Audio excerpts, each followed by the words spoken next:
proving once again that progressive, leftist, liberal diptards are hypocrites, you need look no further than their response to Uganda.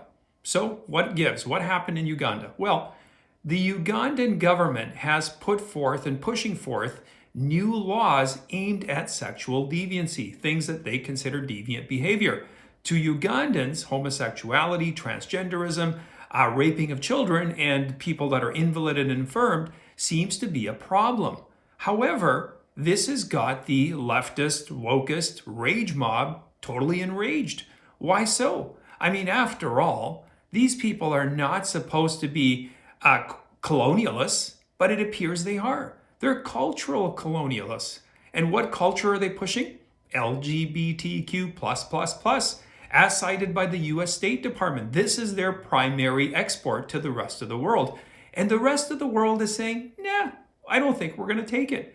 Now, if Black Lives Matter, which seemed to be the fashionable thing to say for the last 2-3 years, and that's all that Whitey should be concerned about, well, how come Whitey is ignoring Black lives when it comes to what Ugandan Black lives want? It seems that the Ugandan government is only representing their citizens, and they don't want what the West is exporting. And last I checked, when you are overrunning another culture and forcing them to subjugate to your beliefs, isn't that colonialism? Isn't that what you find leftist, liberal, progressive diptards are opposed to all the time? Isn't there a little bit of hypocrisy here, pushing your behavior onto these people, especially given they're Black? Now, I could understand if Uganda was it was like South Africa, full of all those white, terrible people, and then pushing your ideology was rational. But these are Black people, the people you love, the people you support, and the people you said we should be listening to because it's their story. And this is their story. They don't want any of your crap. So what is the real issue here, folks?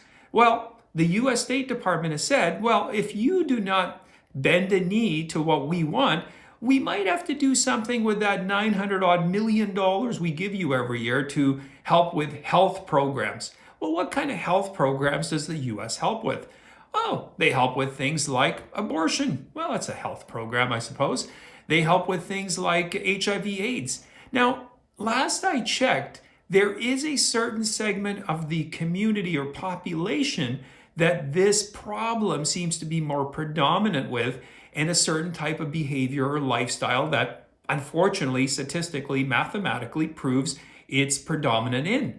Well, what could that be? So it seems like the Ugandans, or their novel approach to a problem, is that instead of dealing with the aftermath of a problem, maybe we could deal with how the problem started. We could nip it in the bud. We could just get rid of it, eliminate it.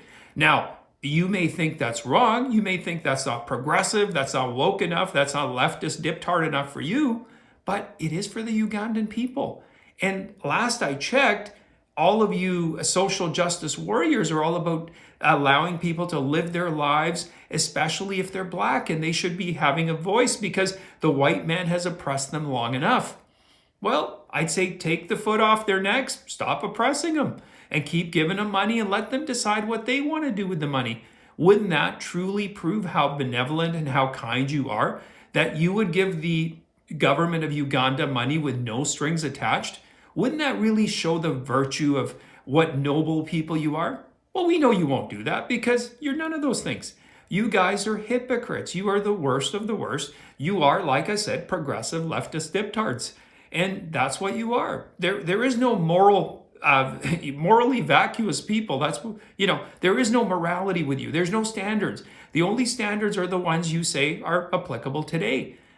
Anyway, thanks for watching. I do appreciate it. Please post any comments you have in the comment section. You can also follow me on my Rumble, on my Locals account.